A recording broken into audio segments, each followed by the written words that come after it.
Hello, welcome back to my channel. If you see me swaying or bumping around, it's because I have a sleeping baby right over here. This will be my third video that I am posting for you guys since Eliana has come into the world. I did my birth story video, I did 24 hours with a newborn. This video is going to be me talking about the things that nobody tells you during pregnancy. This list is inspired by conversations I've had with people where we're talking about certain symptoms or experiences and they look at me and say, these are things that nobody really talks about. And I just sat there and went, noted. I'm going to talk about that in a YouTube video. Number one, first and foremost, let's just get this one out of the way. Labor doesn't look the way that it does in the movies. And I think this is really important, not only for women, but also for men, because my situation, it wasn't like you see in the movies. Alex, my water just broke. It wasn't a, oh my gosh, we have to run to the hospital because my water broke all over the place. It was a slow trickle at 2 a.m. And it was actually weird that my water broke before my contractions. That was something else I didn't know, that actually if your water breaks before you start contracting, you actually have to labor within 24 hours. In hindsight, because there was a timeline, I was still fine because I had the whole day until 8 p.m. the next day to go into the hospital and start laboring naturally as the sun went down. Because another note is that I learned is that women usually labor in the evening. Women normally labor at night because your melatonin increases. So I started laboring naturally in the evening, which was great. I didn't have to be induced. If you want to know how my birth went, you can watch my birth story. I describe it per hour pretty much about everything that went down, and I talk about the beginning. When I told Alex that my water broke, he got out of bed so quick and treated it as an emergency. He jumped out of bed. I've never seen him rush so quickly, and he ran into the nursery, grabbed our hospital bags, and was just like ready to run out of the house. And I just looked at him and I was like, we have time to rest. He did that later on. He was like, well, when you see in the movies the water breaking, everything's an emergency. And he's right. So we all have that in our heads, that giving birth, labor, all that stuff is such an emergency and we have to rush to the hospital as soon as possible. But the truth of the matter is that, like, depending on the situation, of course, it's not always an emergency situation. A lot of the times the hospitals turn you away because you're too early, because you've rushed to the hospital too quickly. So that's my number one that we can just get out of the way. Number two is something I wish I could go back and tell my past self. One of those ones where you just feel like you wish you had an older sister to tell you this one because she's been through it. And that is to just stop Googling things. 100% stop Googling things. Luckily, I learned this on my own in the second trimester, and that just eased my anxieties and my fears and my mental health during pregnancy. And I actually had a really calm, lovely pregnancy once the second trimester hit. The first trimester was wild. It was very difficult, and it led into the second trimester as well. That's like another side note, is that it doesn't just end in the second trimester. The first trimester, yes, can be difficult for some. It was difficult for me. Lots of aversion, super sick, nauseous, but it led into the second trimester a little bit. In the second trimester, I told myself I'm not gonna Google anything else. If I have any questions regarding my pregnancy at all, I'm going to ask my midwife, and that is what I did, and it was so much better because Google tells you that everything is wrong with you, everything is wrong with your baby, and it can take you down a spiral, and it's just not worth it. Ask a medical professional if you have something going on, get it checked. Just don't Google anything. Number three is another one of those, if I had a big sister, she'd probably tell me to do this type of thing, which is take the maternity photos.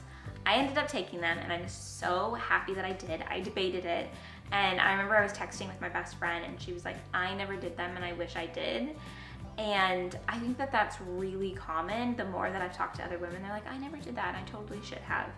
And luckily, I just decided to go for it. I debated it because I just like was tired, you know? Pregnancy made me so unbelievably tired.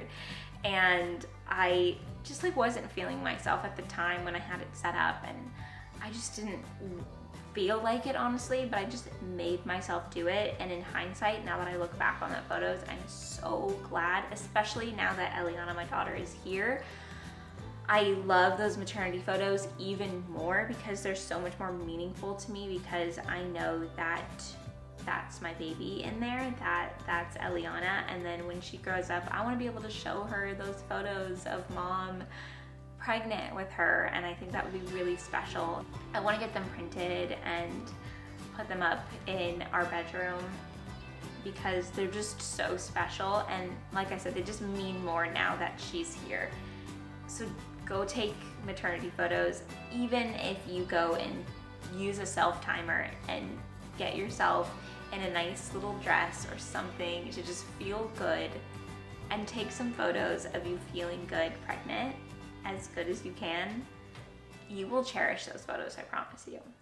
My tip number 4 is to get as much sleep as you can in the first, second, maybe early third trimester, because by the end of the third trimester, I did not know how uncomfortable I would feel and actually how difficult sleep would be for me. Obviously, every pregnancy is different, so I'm giving you guys all of my experiences. If I was talking to a friend and she was asking me for advice, I would say these things to her based off of my experience. And at the end of pregnancy, I had hip pain and all sorts of pain when I was sleeping. I was waking up all the time. I had to get up and stretch. It kept me up a lot at the end of pregnancy. And actually, once the newborn stage hit and I had birth, I got better sleep primarily because I was just more comfortable. I could sleep more comfortably. I could lay however I wanted to. At the end of pregnancy, when you're really big, it is harder, at least it was for me, to fall asleep and to get comfortable. And I think that's a really common thing. If you can get sleep in the first and the second trimester, before you're really big, or just like at the end of pregnancy. And I was like, I need sleep so that I can have strength to give birth. And luckily, before laboring, I had a really good night's sleep. And I've heard that that's really common. Right before you end up going into labor, you somehow magically get a really good night's sleep and you just like get a bunch of energy back. So there's that. But I will say that the newborn stage, like of course you are waking up to your baby, but the best part about it is that you're waking up to your beautiful baby that you're feeding, and it's such a better experience than waking up to hip pain and having to stretch and not waking up to your beautiful baby. Just waking up to a toilet because you're peeing constantly as well. Number 5 is stop listening to the just you waits. You will get so much unsolicited advice when you are pregnant. People will tell you, just you wait until the newborn stage, you won't be getting any sleep. Just you wait until your baby's a toddler, you will be running around after them everywhere. It's even harder than the newborn stage. Just you wait till you try to travel with a kid. Just you wait, your life completely changes, and they almost like draw it out to be just such a negative thing. Stop listening to that, because first and foremost, every single pregnancy is different. Every single baby is different. Every body is different. Every woman is different. We all have different experiences. And I think that people really want to share with you their negative, traumatic experience because they know that you're going to experience that as well. But the truth of the matter is, you will likely not experience the same thing as somebody else. You could very easily have a much more positive experience than this person that is talking. So just keep in mind that people will tell you things that you don't really want to hear, because for some odd reason, and it really honestly boils my blood, people want to only speak about the negatives. It's usually the boomer generation that gives us all this negative insight about parenthood and about having a child. I was at a restaurant with Eliana when she was about 5 weeks old, and there was a couple there that you could just see in their eyes the longing and how much they missed this phase of like the newborn baby stage, and they were just like gushing over her, and they were like, oh, the days. But for some reason they decided to only say something negative, which is like, just you wait until they're a teenager. And for some reason there's always a focus on the negative instead of saying all the positive things. And what's really interesting about that, we wonder why people don't want to have kids and why people are waiting longer and longer and longer to have kids. And I know that there are a whole bunch of different reasons why people are doing that, but I've had people in my direct messages on Instagram, when I've talked about this, they've said, this is exactly why I'm not having kids, because everybody is so negative about it. And that makes me so sad, because there are so many beautiful things to it. Of course, nothing in life that is worthwhile is easy. Nothing is a cakewalk. Nothing's all rainbows and butterflies, but there are a lot of rainbows and butterflies throughout the process of becoming a parent and having a baby. And I think we should switch those just you waits to just you wait till your baby smiles at you for the first time.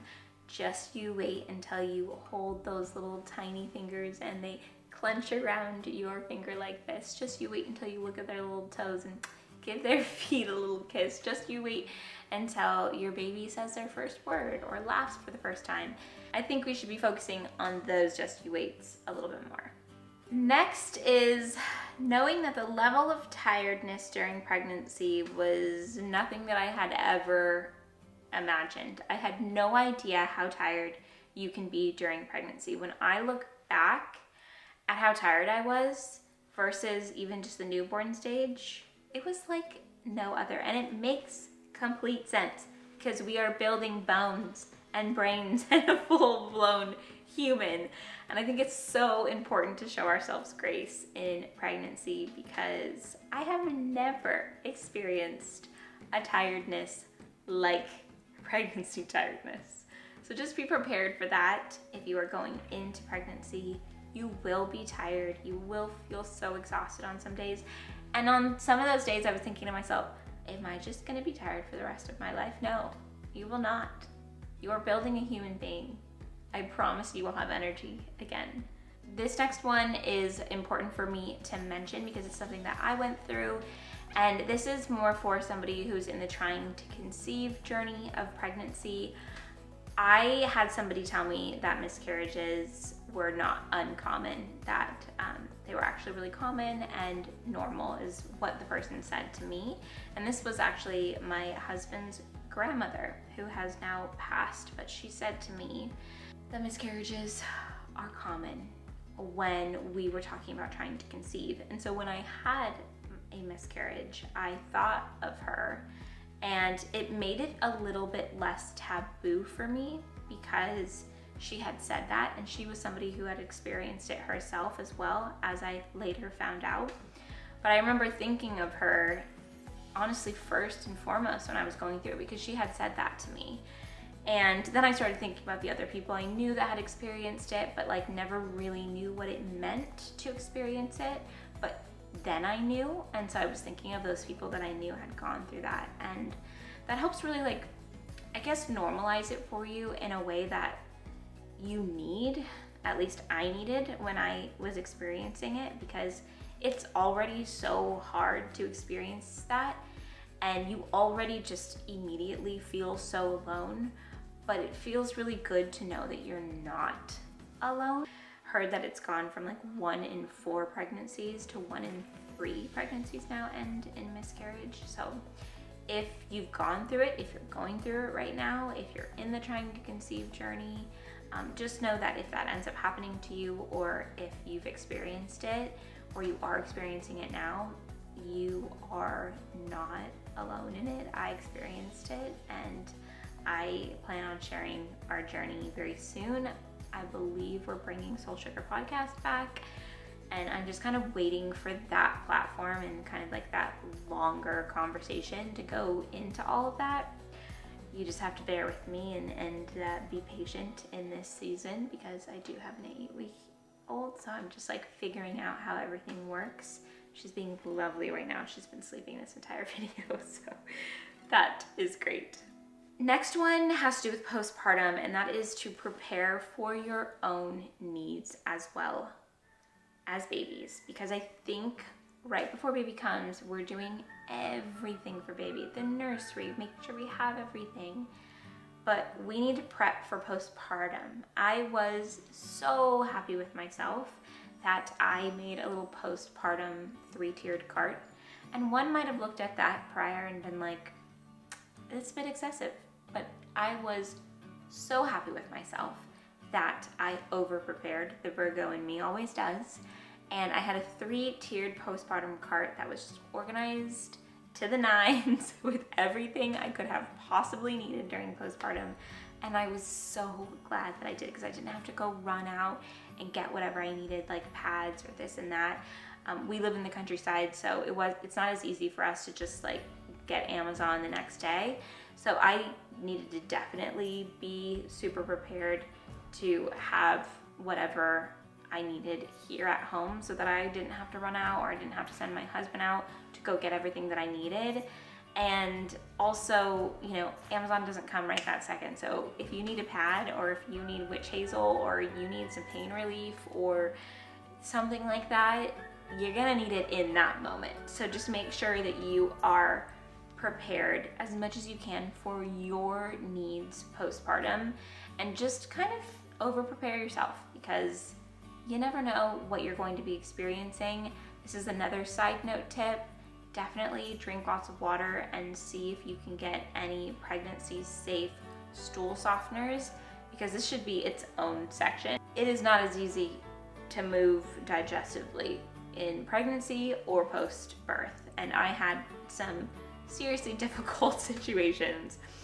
Trust me, you're gonna want something to help get things moving.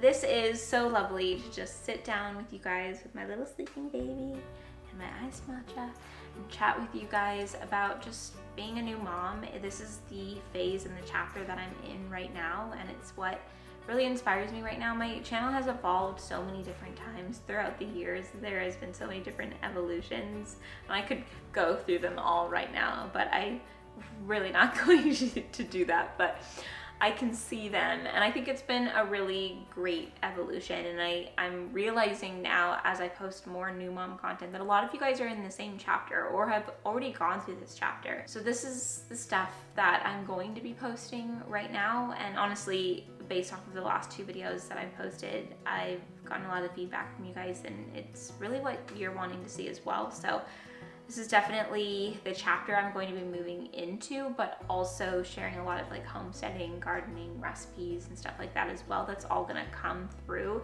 into this chapter.